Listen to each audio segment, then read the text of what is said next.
Hello friends.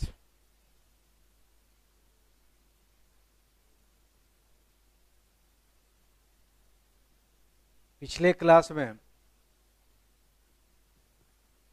हम लोगों ने स्टडी किया किस चीज़ का, मैट्रिक्स में एक्सरसाइज 3.2 इसका हमने सोल्यूशन किया। और एक्सरसाइज 3.3 बनाने से पहले बेसिक कॉन्सेप्ट की पहले हम चर्चा करेंगे। कुछ पार्ट को मैंने क्या किया, कुछ पार्ट का डिस्कशन मैंने पहले आपको कर दिया था, फिर मैं आपको बता दूं।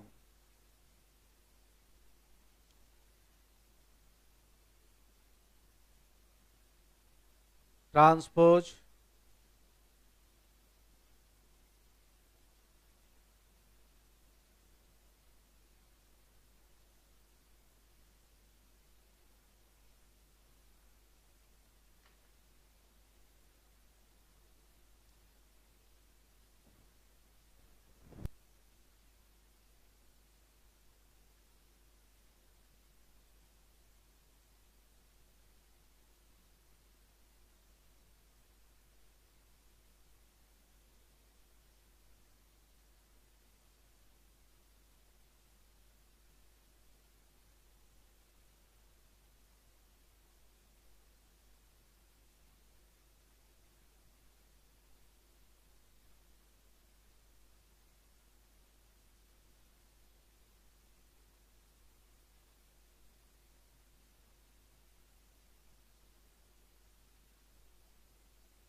तो हम लोग पिछले क्लास में ट्रांसपोज और मैट्रिक्स स्टार्ट किया था। आज फिर थोड़ा मैं दोहरा दूं। इसमें हम लोग क्या करते हैं,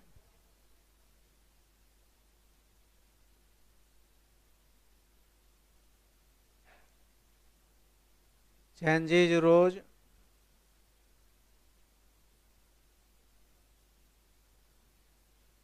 into columns and vice versa.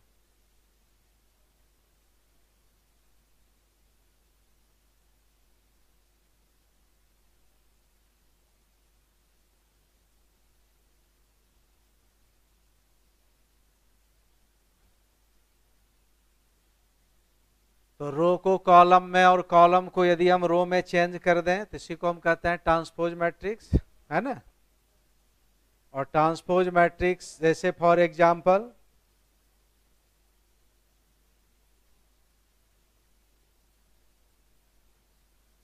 Matrix A है,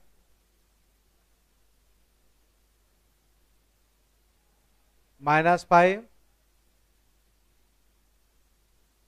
1 रो 3 कॉलम। अगर हम इसका ट्रांसपोज करेंगे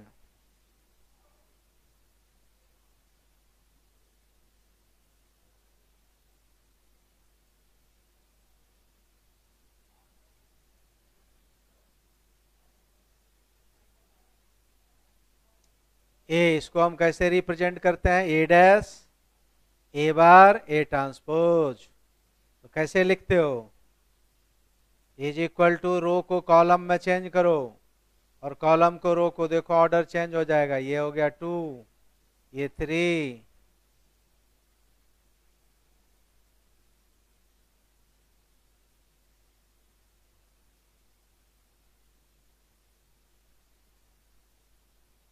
-5, राइट। ये 3 रो और 1 कॉलम में क्या होगा, चेंज हो जाएगा। तो रो को कॉलम और कॉलम को रो में जब हम चेंज करते हैं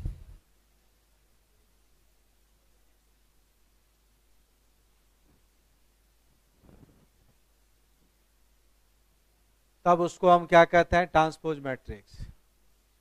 ट्रांसपोज मैट्रिक्स के कुछ प्रॉपर्टीज को मैंने बताया था, एक बार रिपीट कर दूं, और मैंने कहा था इससे रिलेटेड सवाल बनाने के लिए।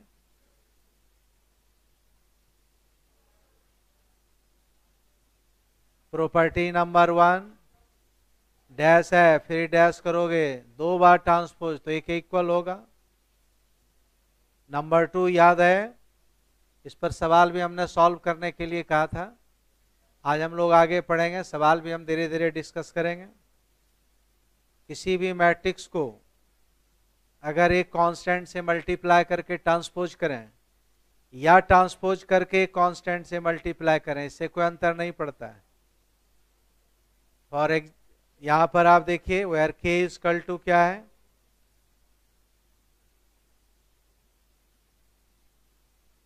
ए कांस्टेंट है क्या है, एक कांस्टेंट है, राइट। जैसे आप मैट्रिक्स ए है, 3 मल्टीप्लाई किया 3a डैश करो, फिर ए डैश के 3 करो मल्टीप्लाई, कोई अंतर नहीं होगा। क्यों अंतर नहीं होगा, ये आप जानते हैं कि किसी भी कांस्टेंट से किसी मैट्रिक्स को अगर हम मल्टीप्लाई करें तो ईच एंड एवरी एलिमेंट में मल्टीप्लाई होता है, इससे कोई इफेक्ट नहीं पड़ता है। ये सेकंड नंबर पॉइंट आपने सीखा। थर्ड, यहां तक तो ये सब तो पॉइंट बहुत आसान है। ए प्लस अगर बी हम ट्रांसपोज करें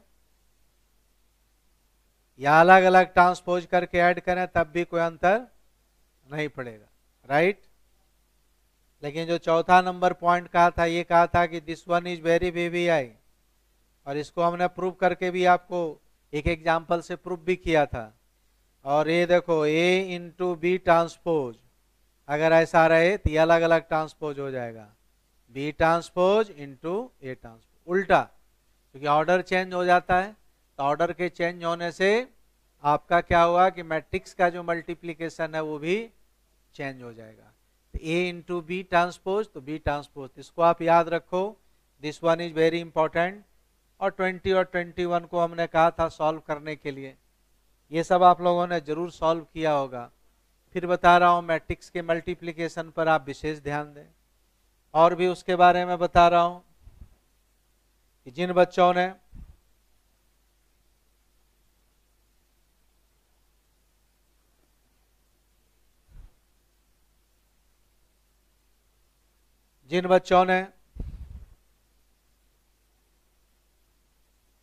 को दिक्कत हो, आप हमेशा हमसे पूछ सकते हैं, कोई परेशानी की बात नहीं है।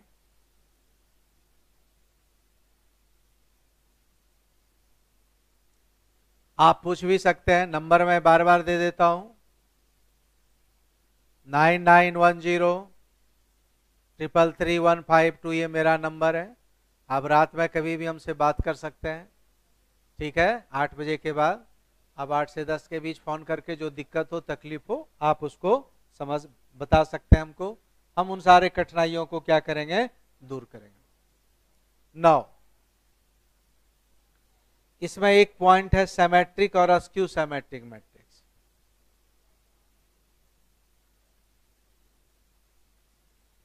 सेकंड नंबर पॉइंट देखो,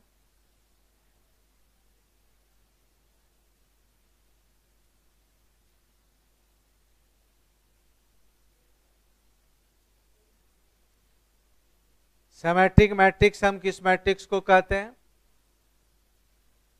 कि किसी भी मैट्रिक्स का अगर हम ट्रांसपोज करें और फिर वही मैट्रिक्स आ जाए, उसमें कोई अंतर नहीं हो, तब हम ऐसे मैट्रिक्स को क्या कहते हैं बेटा, सिमेट्रिक मैट्रिक्स कहते हैं। और सिमेट्रिक मैट्रिक्स तभी पॉसिबल होगा, ठीक है, इसकी पॉसिबिलिटीज कब होगा,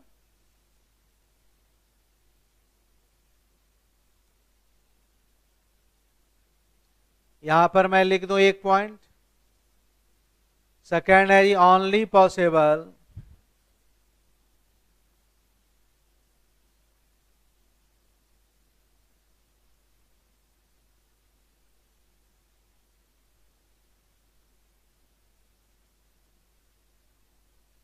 इन अ स्क्वायर मैट्रिक्स, यह केवल स्क्वायर मैट्रिक्स में ही पॉसिबल हो सकता है, जिसके रो एंड कॉलम की संख्या क्या हो, इक्वल हो। क्योंकि जब हम ट्रांसपोज करते हैं, ये कोई भी आदमी आपसे पूछ सकता है, जब हम ट्रांसपोज करते हैं किसी भी मैट्रिक्स का, तो ट्रांसपोज करने से क्या होता है, उसका रो एंड कॉलम चेंज हो जाता है। तो ए डैश ए के इक्वल कब होगा बेटा, ये तभी संभव है जब रो एंड कॉलम की संख्या क्या हो, बराबर हो। और रो और कॉलम की संख्या यदि बराबर नहीं हुई, तब इसका मतलब है कि ये स्क्वायर मैट, तब जो है ये ए डैश ए के इक्वल कभी भी नहीं हो सकता है। यानी जिसका रो एंड कॉलम इक्वल नहीं हो, उसका सिमेट्रिक मैट्रिक्स पॉसिबल नहीं है। क्लियर हो गया बात। नाउ एक एग्जांपल देखो, ये अगर कोई पूछे सिमेट्रिक मैट्रिक्स है या नहीं है, है या नहीं है, जरा देखिए।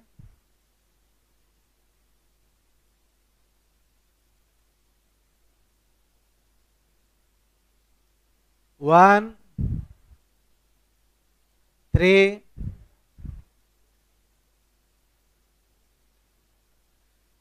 पहले तो यह देखो कि सिमेट्रिक मैट्रिक्स तभी पॉसिबल है जब स्क्वायर मैट्रिक्स है, इसका 2 रो और 2 कॉलम, तो पॉसिबल है ना।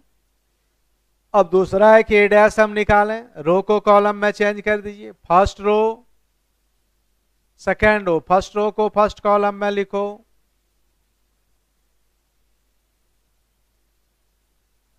और सेकेंड रो को सेकेंड कॉलम में लिखिए। देखिए ये 2 इंटू 2 है और यह भी ए के इक्वल हो। मैं डायरेक्ट भी पकड़ने का तरीका बता सकता हूं। अगर कोई मैट्रिक्स स्क्वायर मैट्रिक्स हो, कौन सा मैट्रिक्स हो, स्क्वायर मैट्रिक्स हो, तो आप क्या करो, इसको आप छोड़ दो, इसको हम क्या कहते हैं, प्रिंसिपल डायगोनल। अगर ऊपर का एलिमेंट नीचे का एलिमेंट के इक्वल हो तो इसका मतलब सिमेट्रिक होगा। क्योंकि जब हम ट्रांसपोज मैट्रिक्स करेंगे तो प्रिंसिपल डायगोनल क्या होगा, अपने ही प्लेस पर होगा, राइट, उसमें कोई बदलाव नहीं होगा, देख लो। तो जब ऊपर का प्रिंसिपल डायगोनल से ऊपर और नीचे का एलिमेंट सेम हो तो ट्रांसपोज करने से फिर वही मैट्रिक्स आ जाता है। देखो हम 3 रो और 3 कॉलम का भी आपको बता देता हूं।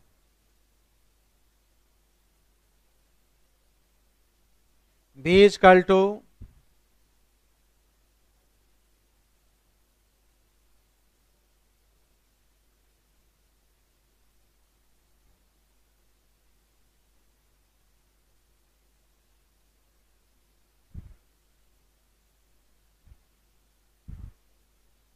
क्या ये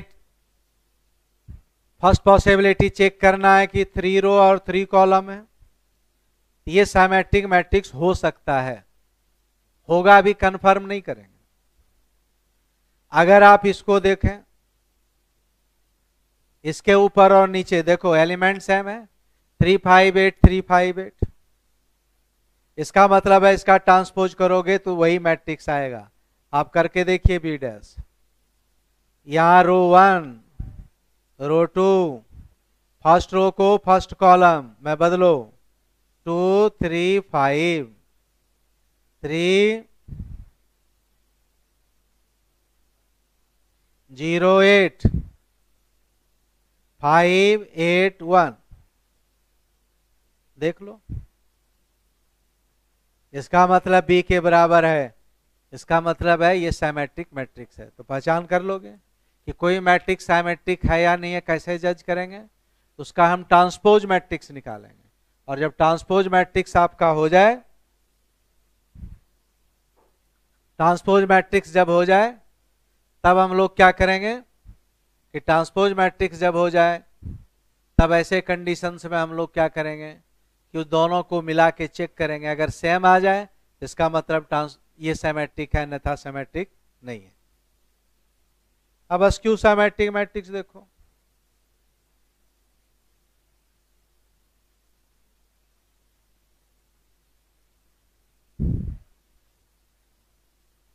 स्क्यू सिमेट्रिक मैट्रिक्स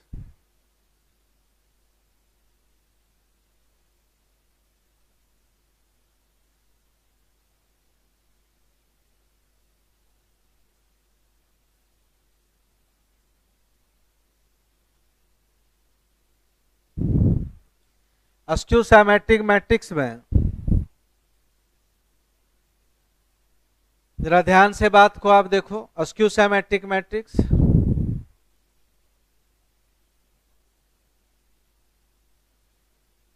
कि अगर हम ए डैश करें और जो ओरिजिनल मैट्रिक्स है, फर्स्ट पॉसिबल प्रॉब्लम, ए डैश करें और माइनस ए करें तो इक्वल आना चाहिए। Second, only possible in a square matrix, ये भी लिख देता हूं।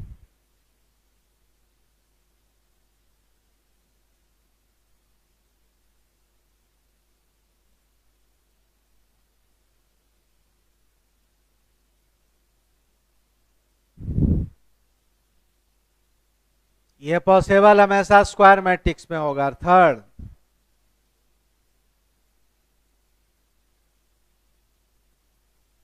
Aij 0 that is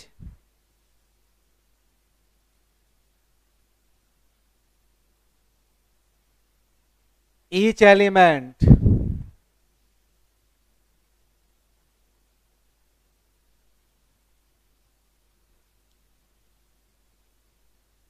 in principal diagonal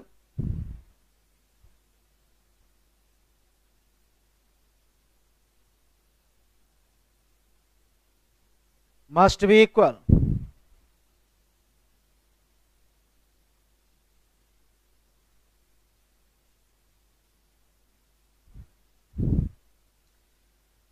तो जितना भी प्रिंसिपल डायगोनल है उसका एलिमेंट क्या होना चाहिए? 0 के इक्वल होना चाहिए, राइट?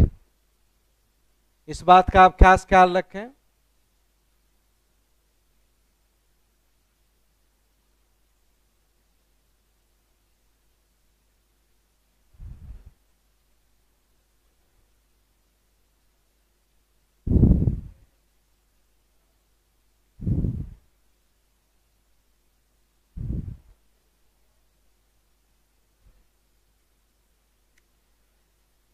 तो जितना भी एलिमेंट है 0 0 होना क्यों जरूरी है ये बता दूं। फॉर एग्जाम्पल देखो, ए बराबर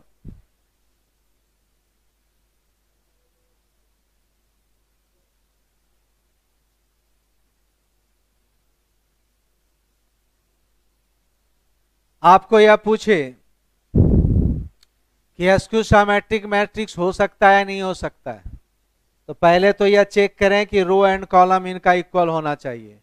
देखो रो एंड कॉलम इक्वल है, पॉसिबिलिटीज है, आगे अभी आपको चेक करना पड़ेगा। दूसरी पॉसिबिलिटी चेक करना है क्या प्रिंसिपल डायगोनल 0 है तो भी हो सकता है, हो सकता है। और तीसरी पॉसिबिलिटी देखो ए डैश हम करते हैं, क्यों 0 होना है जरूरी ये भी आपको बताता हूं। फर्स्ट रो है, फर्स्ट रो को फर्स्ट कॉलम में चेंज करो,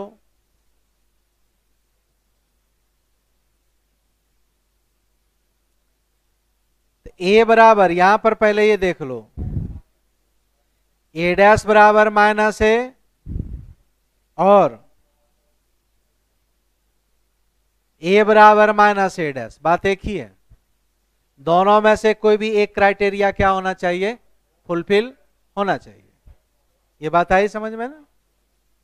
तो देखो फुलफिल हो रहा है कि नहीं हो रहा है। अब आप माइनस ए डैश करो, साइन क्या होगा? सबका बदल जाएगा 0, या देखो ए के इक्वल।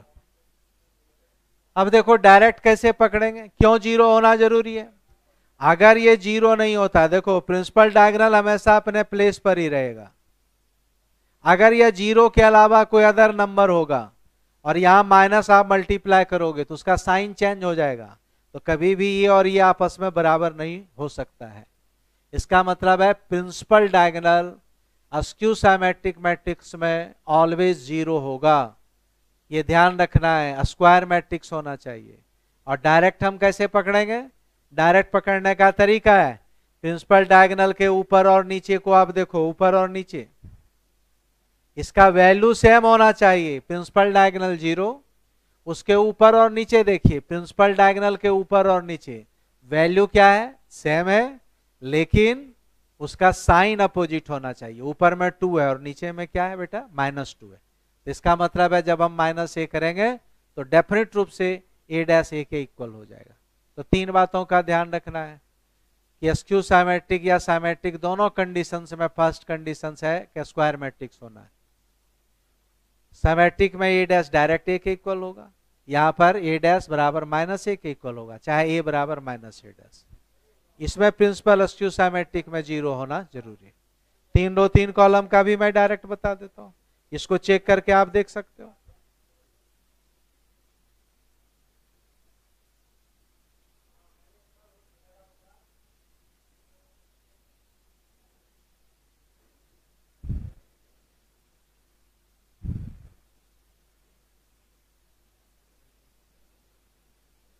डायरेक्ट में तरीका आपको बता देता हूं। डायरेक्ट तरीका क्या है,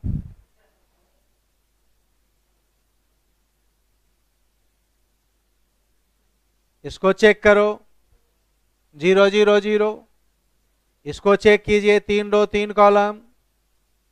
ये डायरेक्ट तरीका मैं आपको सिखा रहा हूं।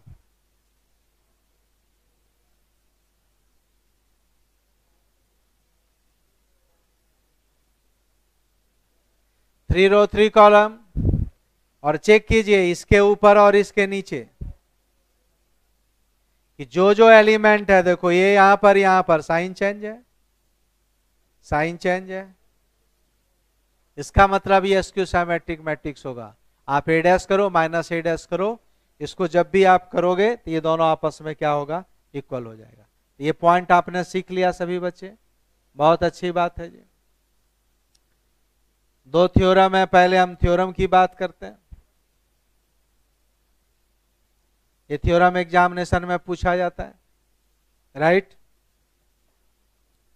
थ्योरम नंबर 1,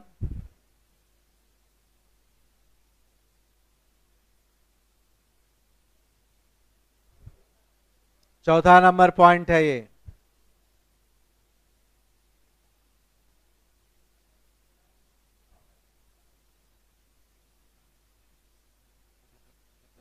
लिखा है 1 नंबर में, for any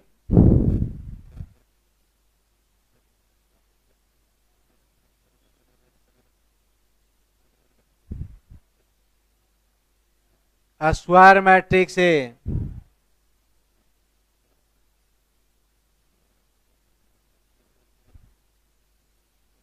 plus a'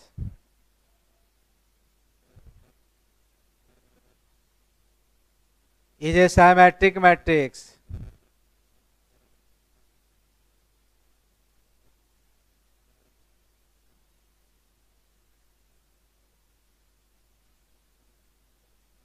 and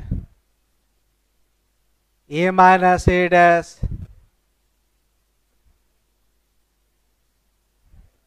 is a skew symmetric matrix.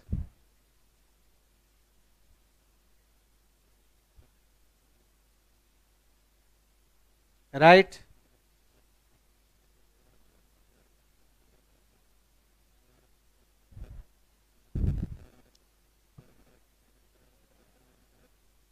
आपको बताना a plus a dash symmetric matrix है और a माइनस a डैश क्या है, स्क्यू सिमेट्रिक मैट्रिक्स है। चलो बताते हैं जी, प्रूफ आप देखो।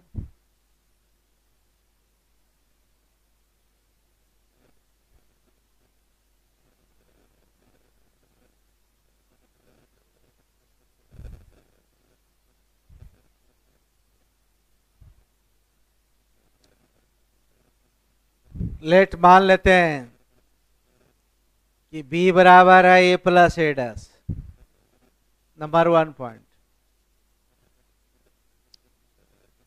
तो b डैश अगर b के बराबर हो जाए, राइट,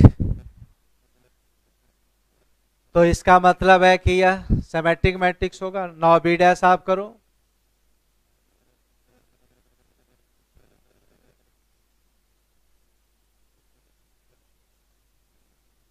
अब ट्रांसपोज मैट्रिक्स का रूल पढ़ाया था कि a plus B, A plus B रहे या माइनस में भी चलता है, तो यह डैश दोनों में अलग अलग हो जाएगा।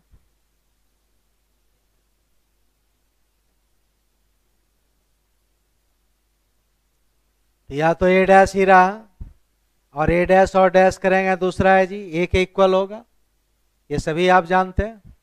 तो जब इसको आप लिखेंगे जी तो आप यहां पर ये लिख सकते हो,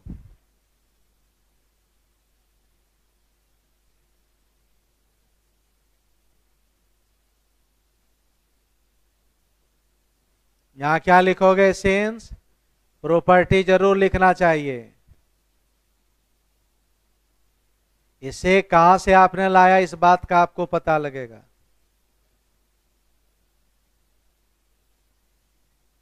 ए डैश प्लस बी डैश के इक्वल होता है, राइट। तो ये हो गया ए डैश प्लस ए, सिंस ए डैश और डैश किसके बराबर होगा, ए के। ठीक है बात। और हम ये जानते हैं कि ए डैश प्लस ए को हम लिख सकते हैं ए प्लस ए डैश। क्यों? क्योंकि मैट्रिक्स में कॉम्यूटेटिव रूल पढ़ाया था कि ए प्लस बी बराबर बी प्लस ए। देखो ये किसके बराबर आ गया, ये बराबर हो गया बी, इसलिए क्या हो गया, hence A plus A dash is a symmetric matrix, right.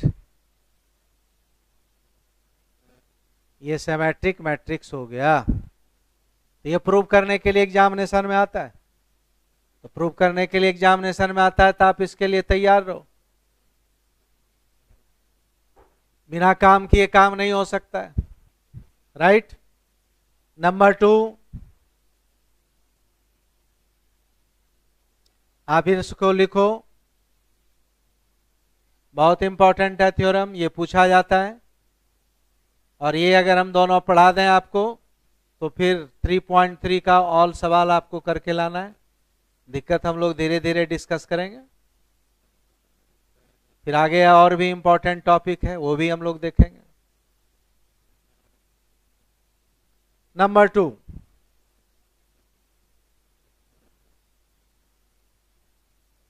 Let see बराबर ए माइनस ए डैश। अब देखो ये स्क्यू सिमेट्रिक मैट्रिक्स है या नहीं, सी डैश बराबर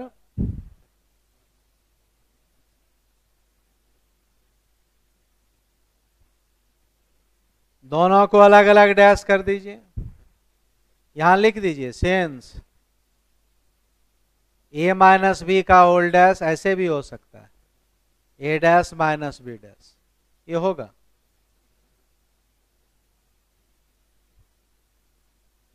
बराबर ए डैश माइनस ए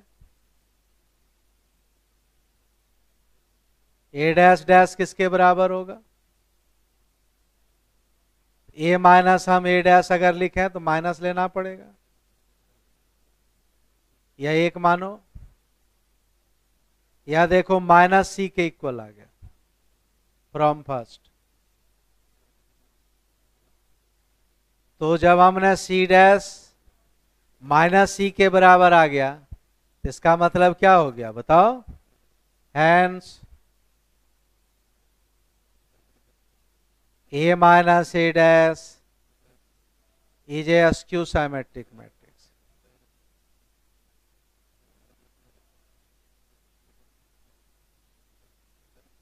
ए माइनस ए डैश क्या हो गया, स्क्यू सिमेट्रिक मैट्रिक्स हो गया।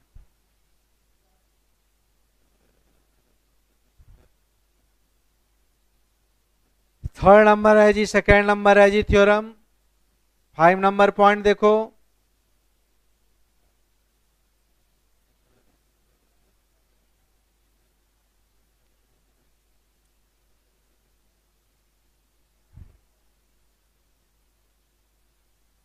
any square matrix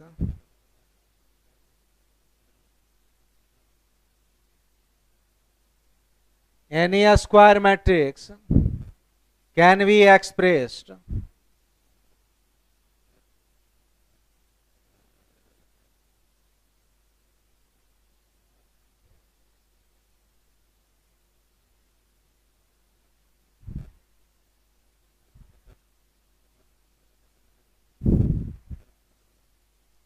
can be expressed as the sum of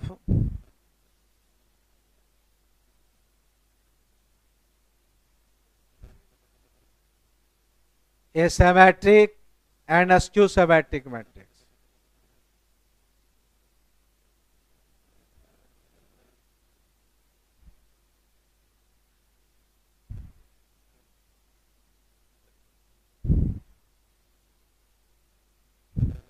किसी भी मैट्रिक्स को हम लोग सिमेट्रिक और अस्क्यू सिमेट्रिक के फॉर्म में चेंज कर सकते हैं। कैसे? जरा बात को ध्यान से देखो बेटा। Can be expressed as the sum of a symmetric and a skew symmetric. Proof देखो,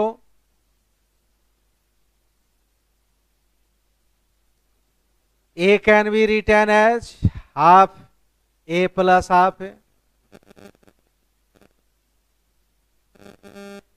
You can also write this a plus a dash.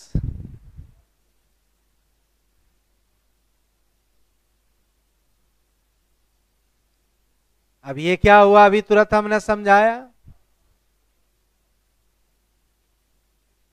कि this one is symmetric matrix.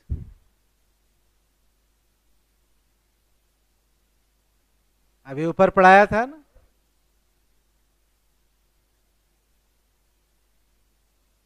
और ये आपका क्या हो गया पार्ट? दूसरा पार्ट क्या हो गया? Skew symmetric matrix. ये दोनों पॉइंट हमने आपको पढ़ाया था।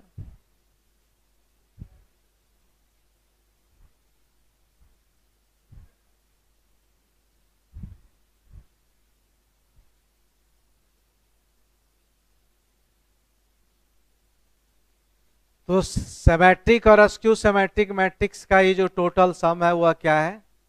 ए के बराबर है। क्लियर?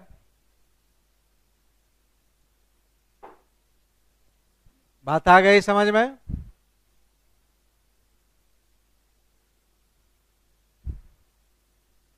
ठीक। तो जब भी किसी भी मैट्रिक्स को आपको कहे, जैसे सवाल नंबर एग्जाम्पल नंबर 22 आप बनाओगे कि आप किसी भी मैट्रिक्स को सिमेट्रिक और अस्क्यू सिमेट्रिक मैट्रिक्स में चेंज करो प्लस में, तो आप ए है दिया हुआ ए डैश आप फाइंड आउट करोगे, कर लोगे, और ए प्लस ए डैश ऐड करके हाफ मल्टीप्लाई कर दोगे, ये पार्ट आ गया। फिर ए माइनस ए डैश करके आप ये पार्ट आ गया। ये दोनों पार्ट को अलग अलग आप क्या करो? लिख दो। राइट? तो सिमेट्रिक और अस्क्यू सिमेट्रिक मैट्रिक्स का सम ए के बराबर है।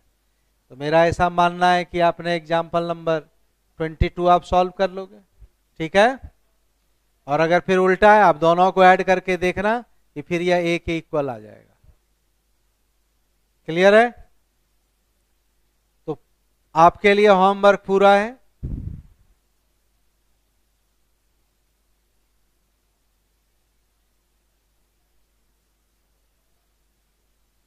एक्सरसाइज 3.3 आपको करना है।